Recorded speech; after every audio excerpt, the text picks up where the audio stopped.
प्रिय बच्चों नमस्ते। देखिए 10th क्लास हम आपको पार्ट 3 लिखा रहे थे, घर की सफाई और सजावट। आज इसी में लॉन्ग क्वेश्चन अगला प्रश्न लिखिए। घर की सफाई से आप क्या समझते हैं? घर की सफाई से आप क्या समझते हैं? घर की सफाई कितने प्रकार की होती है?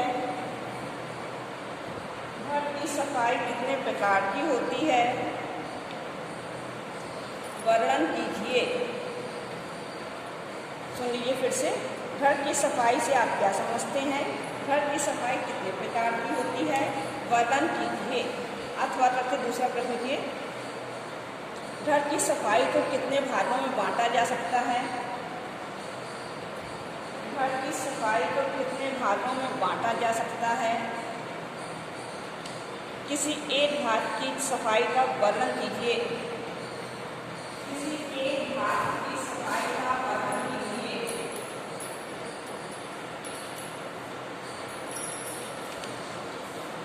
तो लिखिए आंसर। पहले आप डालेंगे घर की सफाई। डालेंगे आप घर की सफाई।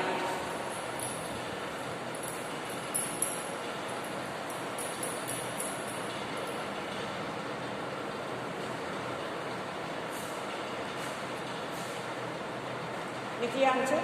घर की स्वच्छता से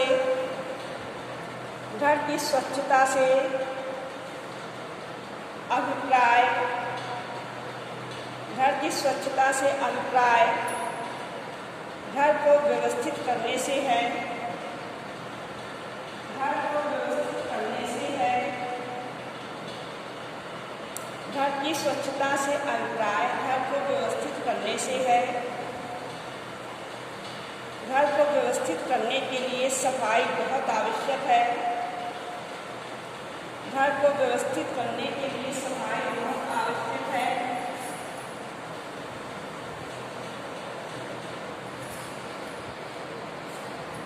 अब आप नीचे लिखिए।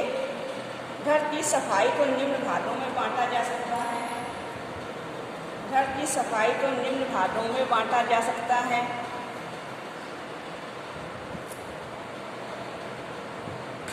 तो पहला पॉइंट कर लीजिए। बैठक की सफाई।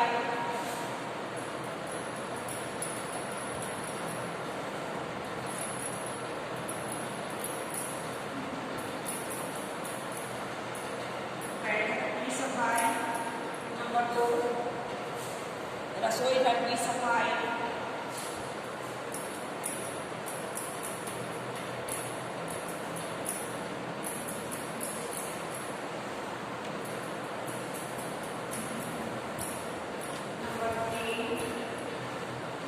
भंडार घर की सफाई।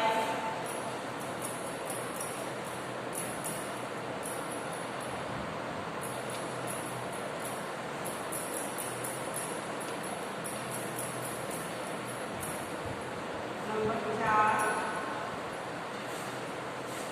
स्नान घर की सफाई।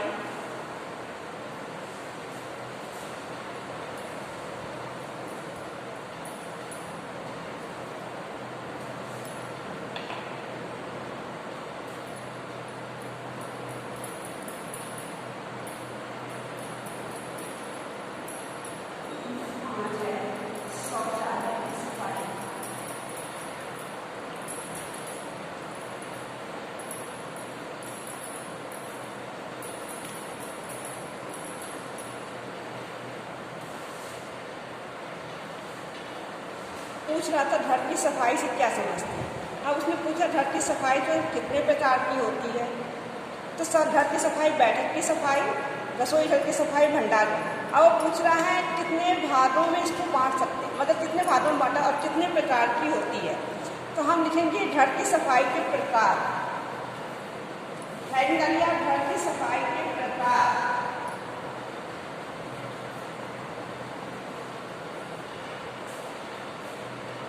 तो लिखिए घर की सफाई निम्न 4 प्रकार से की जाती है। घर की सफाई निम्न 4 प्रकार से की जाती है। पहली हेडिंग डाले दैनिक सफाई। दैनिक सफाई को हम प्रतिदिन करते हैं, उसके बारे में वर्णन दिया गया है इसमें। दैनिक सफाई। तो लिखिए, दैनिक सफाई का अर्थ उस सफाई से है। दैनिक सफाई का अर्थ उस सफाई से है जो घर में प्रतिदिन की जाती है। जो घर में प्रतिदिन की जाती है। अतः गृहिणी का प्रमुख कर्तव्य है। अतः गृहिणी का प्रमुख कर्तव्य है कि वह घर में उठने बैठने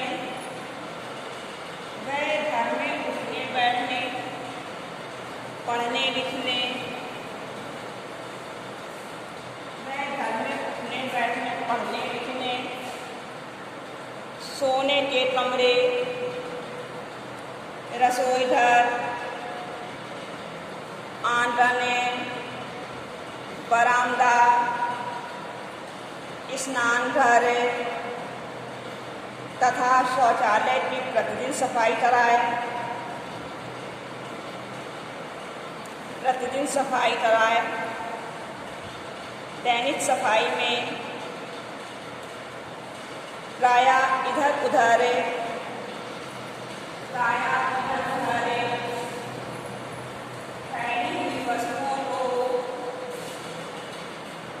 फैली हुई वस्तुओं को ठीक से लगाना, फर्नीचर को झाड़ना पोंछना,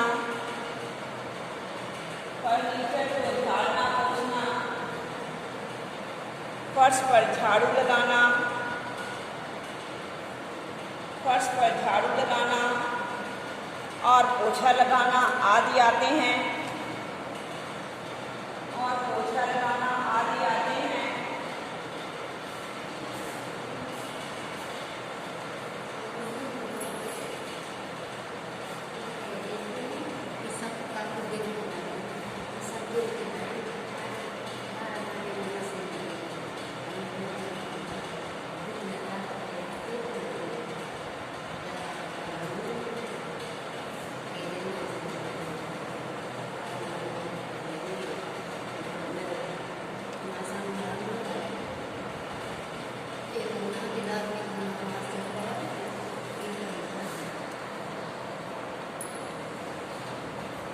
अब दूसरी लिखिए, साप्ताहिक सफाई।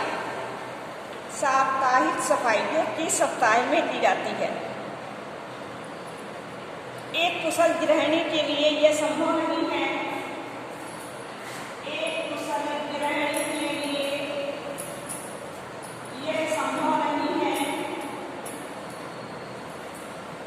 यह संभव नहीं है कि वह एक ही दिन में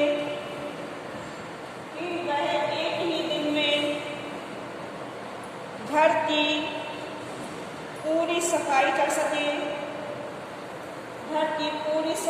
सके। समय की कमी के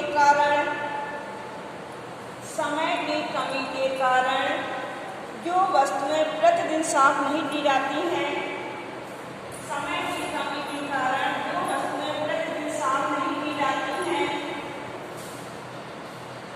उन्हें सप्ताह में एक बार अवश्य साफ कर लेना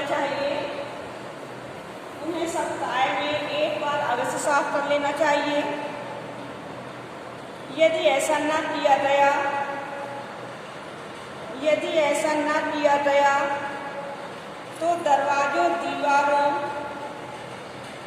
और छतों पर जाले एकत्रित हो जाते हैं।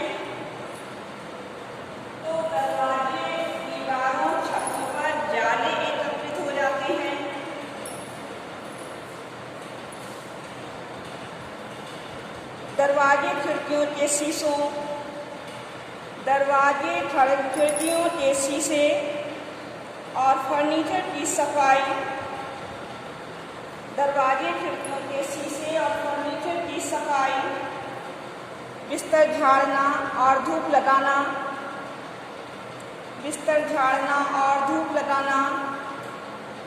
अलमारी की सफाई। दरी और कालीन को झाड़ना। और धूप लगाना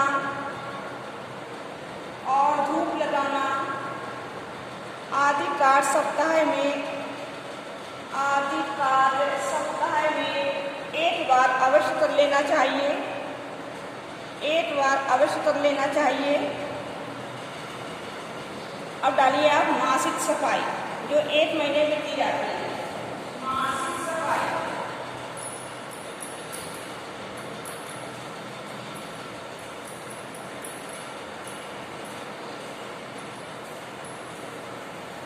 देखिए, जिन कमरों या वस्तुओं की सफाई सप्ताह में एक बार न हो सके,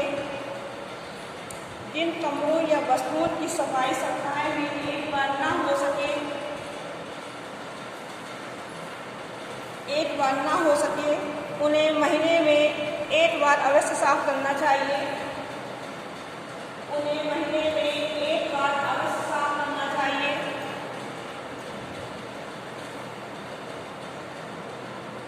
जैसे महीने भर की खाद्य सामग्री,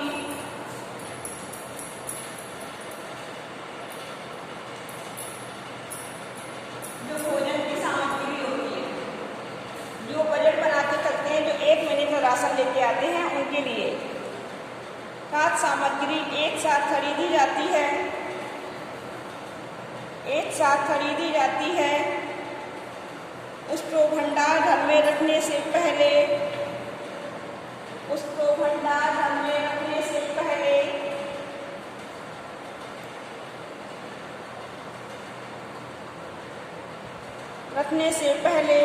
भली भांति साफ करके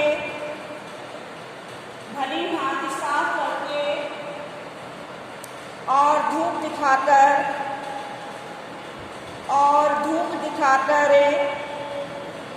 उसमें सामान रखना चाहिए।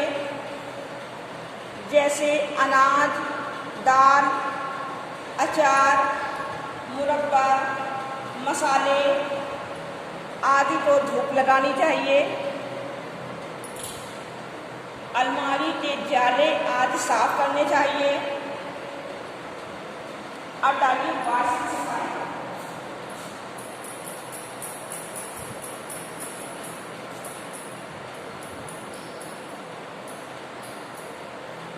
जो 1 साल में की जाती है। देखिए, वार्षिक सफाई का अर्थ है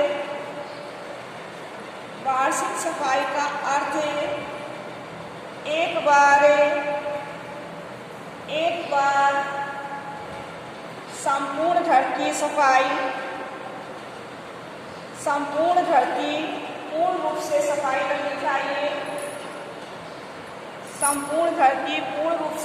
करनी चाहिए। जैसे घर की पुताई, मरम्मतें, दरवाजे खिड़कियों पर पेंट करना, फर्नीचर और अन्य सामान की मरम्मतें,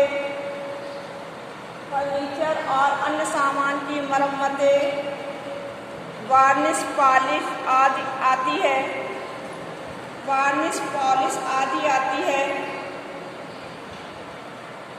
इस सफाई से कमरे को नया रूप मिलता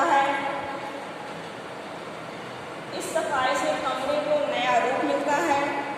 अब उसने पूछा है कि घर की सफाई, किसी एक की सफाई के बारे में वर्णन करना है, किसी एक भाग की सफाई का वर्णन करना है। तो आप लिखिए बैठक की सफाई। डालिए हेडिंग बैठक की सफाई। तो लिखिए पहले दैनिक सफाई। बैठक की सफाई में दैनिक सफाई, बैठक के फर्नीचर, सजावट की वस्तुओं, रेडियो, टेलीविज़न, पत्रिकाओं की धूल की सफाई। बैठक के फर्नीचर, सजावट की वस्तुओं, रेडियो, टेलीविज़न तथा पत्रिकाओं की धूल की सफाई मुलायम कपड़े से करनी चाहिए, मुलायम कपड़े से करनी चाहिए। सोफे के कवर व्यवस्थित करने चाहिए। फर्श पर झाड़ू पोछा लगाना चाहिए, फर्श पर झाड़ू पोछा लगाना चाहिए। यदि कमरे में कालीन बिछा है तो उसे साफ कर पायदान यथा स्थान पर रख देना चाहिए, तो उसे साफ करके और पायदान को यथा स्थान पर रखना चाहिए। दूसरी डालिए इसमें साप्ताहिक सफाई।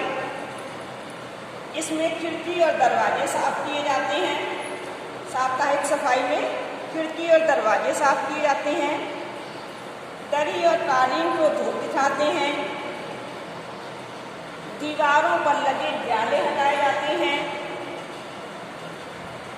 फूलदान के फूल और दीवान की चादर बदल दी जाती है। फूलदान के फूले और दीवान की चादर को बदल देना चाहिए। अब डालिए इसकी मासिक सफाई। फर्श के दाग धब्बे साफ करने चाहिए, फर्श के दाग धब्बे साफ करने चाहिए।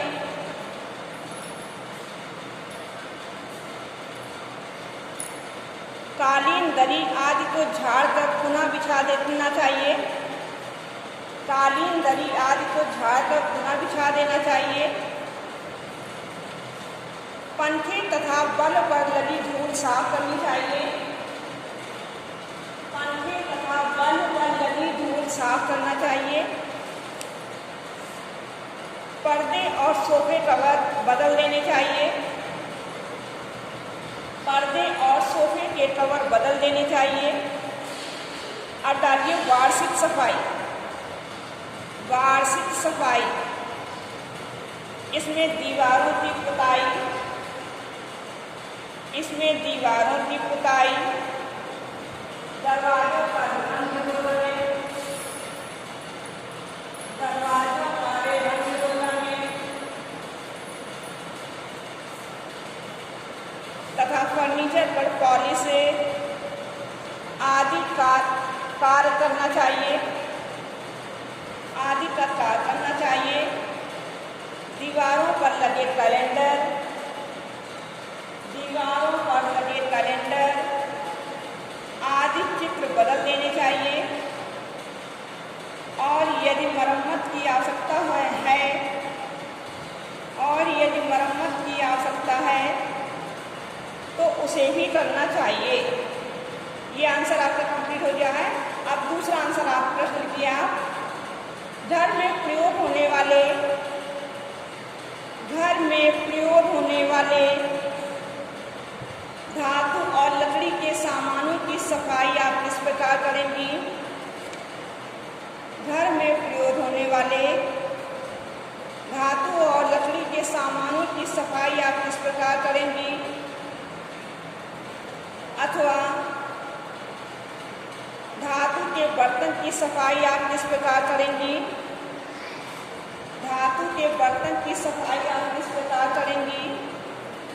अथवा रसोई घर के विभिन्न प्रकार के बर्तनों को साफ करने की विधि लिखिए। रसोई घर के विभिन्न प्रकार के बर्तनों की सफाई करने के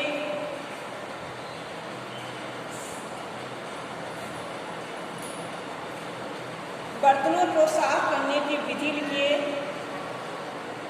तो लिखिए आंसर। पहले आप बीच में हेडिंग डाल लीजिए, धातु की वस्तुओं की सफाई। बीच में डालिए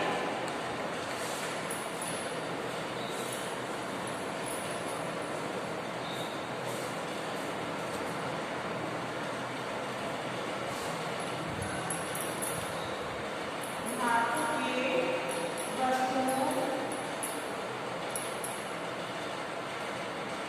की सफाई।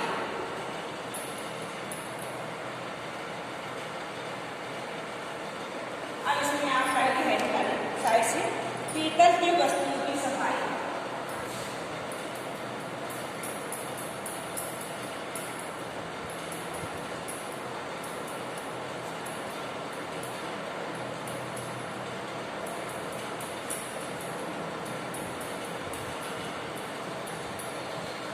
पीतल के बर्तनों की सफाई। तो लिखिए, पीतल पर धब्बे बहुत जल्दी पड़ते हैं। अब हम कल लिखाएंगे, आपको इसकी हेडिंग पूरी करवाएंगे।